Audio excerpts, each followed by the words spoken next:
క్షేత్రస్థాయిలో వెళ్ళి బాధితులందరినీ పరామర్శించి కలెక్టర్ ఆఫీసులోనే ఉండి సుమారు 2 రోజులుగా తెలుగుదేశం పార్టీ జాతీయ అధ్యక్షులు రాష్ట్ర ముఖ్యమంత్రి అయినటువంటి శ్రీ నారా చంద్రబాబు నాయుడు గారు సహాయ చర్యలు తీసుకుంటున్నారన్న సంగతి మీ అందరికీ తెలిసిందే. కానీ జగన్మోహన్ రెడ్డి గారు ఫేక్ ప్రచారం చేస్తూ పక్కన పెట్టి ప్రభుత్వం ముందుకు వెళ్ళిందని చెప్పేసి వారొక ఫేక్ ప్రచారం తీసుకెళ్తున్నారు. అందులో ఎటువంటి వాస్తవం లేదని చెప్పి ఈ సందర్భంగా తెలియజేస్తున్నాం.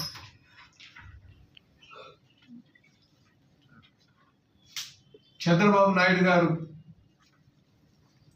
ఎప్పుడైతే వాతావరణ శాఖ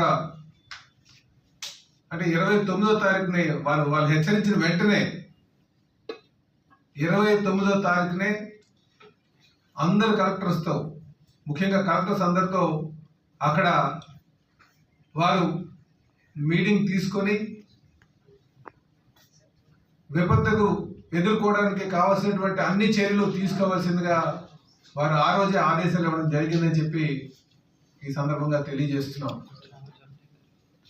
ఇదే కాకుండా కేవలం ఆదేశాలు జారీ చేయడమే కాకుండా వారికి ఆర్థిక పరమైనటువంటి వెసులుబాటు కల్పించాలని చెప్పి ఒక అకౌంట్ ఓపెన్ చేసి TR27 అని చెప్పేసి అకౌంట్ ఓపెన్ చేసి దాని ద్వారా కలెక్టర్స్ అందరూ కూడా ఆర్థిక నిర్ణయాలు తీసుకునే స్వేచ్ఛ కలిగిస్తూ వారికి కూడా ఆదేశాలు ఇవ్వడం జరిగిందని చెప్పేసి ఈ సందర్భంగా తెలియజేస్తున్నాం.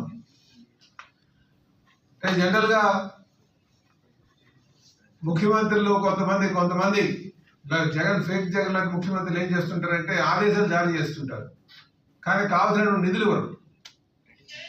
కానీ చంద్రబాబు నాయుడు గారు ఆదేశాలతో పాటు వారికి నిధులు కూడా సమకూర్చడం జరిగిందని చెప్పేసి తెలియజేస్తున్నాం.